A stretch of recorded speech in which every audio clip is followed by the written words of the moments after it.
काकड़ साहब ये फरमाइएगा सर, ये पाकिस्तान के ऊपर क्या असर होगा, क्योंकि डॉलर बड़ी तेजी से ऊपर जा रहा है, जबकि 3 अरब डॉलर पाकिस्तान के पास आए हैं, हमारे रिजर्व्स अच्छे हुए हैं और IMF से इतने पैसे आने के बाद तो डॉलर बड़ा स्टेबल होना चाहिए था, लेकिन कहा यह जा रहा है कि अफगानिस्तान की सूरत हाल जो अफेक्ट कर रही है डॉलर, इवन हमारे रुपए के ऊपर भी, तो आने वाले दिनों में ये जो अफेक्ट्स होंगे यहाँ पे आपको अंदाजा है कि कितने % असर? देखिए, ये तो जो इमीडिएट क्राइसिस है, इससे मार्केट में भी स्पेकुलेशन हो रही है और स्पेकुलेशन की वजह से मार्केट की फोर्सेस जो है ना, वो करेंसी की भी थोड़ी सी फ्लक्चुएशन उसमें आ जाती है, लेकिन कोई लॉन्ग टर्म इम्पैक्ट नहीं है।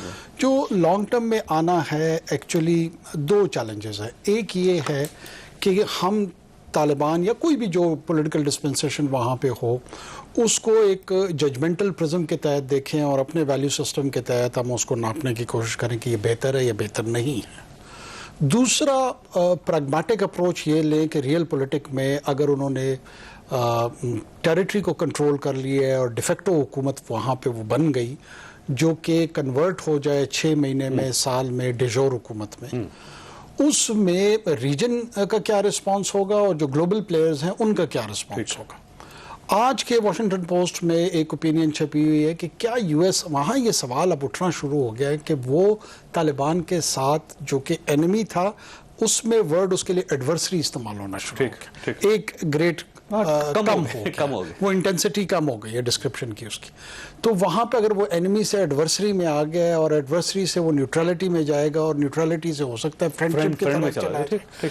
अब ये जो सफ़र है, क्या पाकिस्तान इससे एलियन होगा, अपने आप को डिसएसोशिएट करेगा, तमाशबीन की हैसियत से होगा? हमारे इमीडिएट नेबर्स हैं जो कि हमारे अफगानिस्तान हमेशा पाकिस्तान पे असरअंदाज होता है, याद रखिए, बल्कि यहाँ पे ताजिकिस्तान पे, कजाकिस्तान पे, उज़्बेकिस्तान पे, साथ ईरान पे, पूरे रीजन को मुतासिर करता है। पूरी हिस्ट्री में करे पाकिस्तान के ऊपर अफेक्ट तो होगा। मिल्लते अफगान दरान दिलस्त, ये प्रेसिडेंट थे इकबाल वाज इन 1920s कि उन्होंने कहा कि एशिया एक आब व गिल का पैकर है, एक आइडल है, बुत है, और मिल्लत अफगान उसके अंदर हार्ट की तरह, जो हार्ट ऑफ एशिया कॉन्फ्रेंस हुई थी, वो इसी की बुनियाद पे इंस्पायर होकर हुई थी। देखिए, इसके spill over effect, heart attack हो जाए, ये भी ज़हन में रखें। क्यों नहीं हो सकता? मतलब आपने तो अजराए मजाक कह दिया, नहीं वाकई हुआ, अजराए मजाक का है, लेकिन ये बात दुरुस्त है। इसमें अगर फर्टिलिटी कैओटिक वो बढ़ जाती है तो फर्टिलिटी की तरफ पूरी एशिया में ये चीज जा सकती है। देखिए ना, अगर तालिबान को एक्सेप्ट कर लिया जाता है अफगानिस्तान के अंदर और पूरी दुनिया भी उसको एक्सेप्ट कर लेती है और वो अपने वादों के ऊपर पाबंदी करते हैं, वादे पूरे करते हैं, तो फिर ये जो इंकलाब है ये पाकिस्तान को में इंपोर्ट होते हुए, एक्सपोर्ट होते हुए देर नहीं लगाएगा। ये आप ध्यान में रखिए। देखिए, इंपोर्ट और एक्सपोर्ट होते हुए चाइना का इंकलाब क्यों नहीं आया?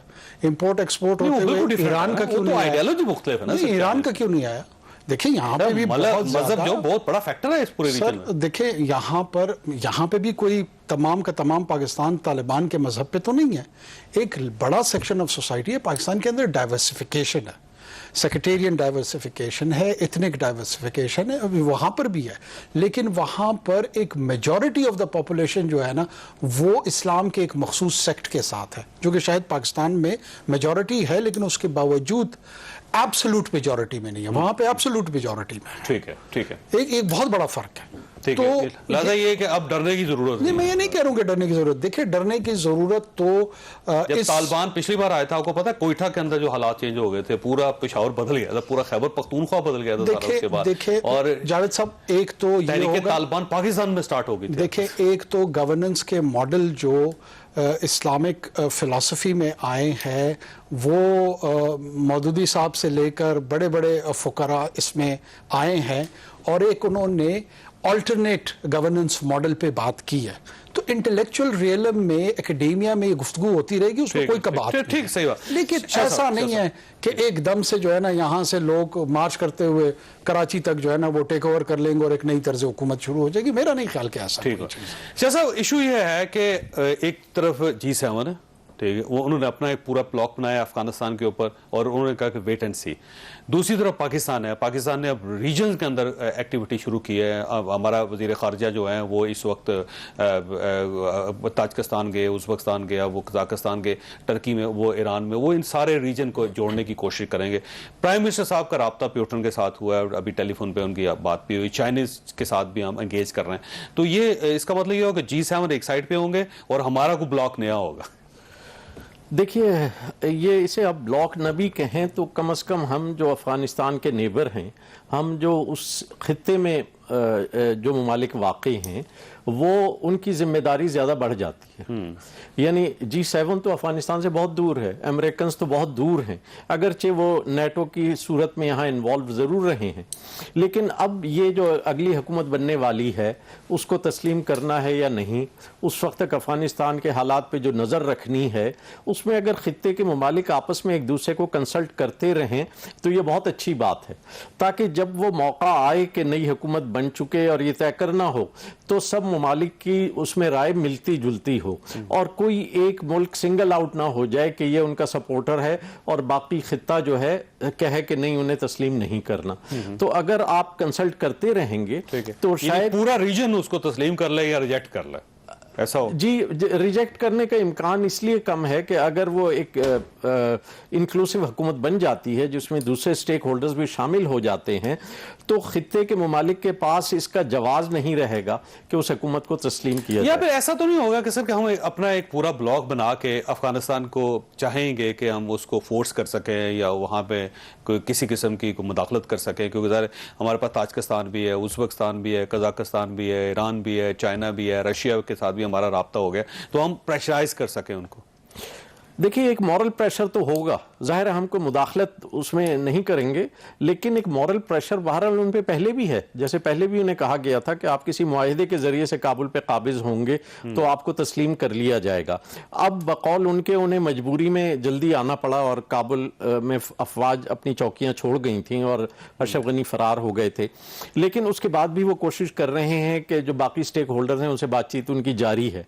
तो अगर उस बातचीत का कोई नतीजा बरामद हो जाता है, वो तो पंजशीर में भी बातचीत के जरिए कोशिश कर रहे हैं, फिर तो बड़ी अच्छी बात है। अगर कोई नतीजा बनता है तो और कोई ब्लॉक बनता है तो पूरा क्या- रीजन क्या- इस क्या- बात क्या के लिए फर्क पड़ता है? तैयार होगा। बिल्कुल सही।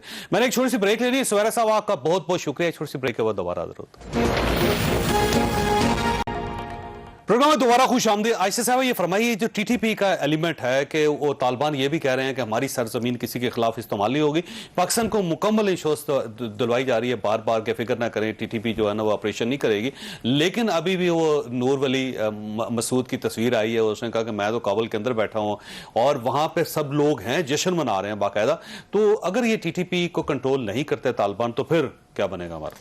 देखिए, जैसे मैंने दूसरी चीजों के बारे में कहा, इसमें भी वेट एंड सी कि तालिबान जो है वो टीटीपी पे क्या कोई प्रेशर डालते हैं या नहीं, या वो जो है सिर्फ ये कहते हैं कि जिस तरह भाई देखिए, अलकायदा के बारे में उन्होंने कहा था कि हम उनसे ताल्लुकात खत्म कर देंगे, फिर यूएन की रिपोर्ट आई कि उन्होंने ताल्लुकात खत्म नहीं किए।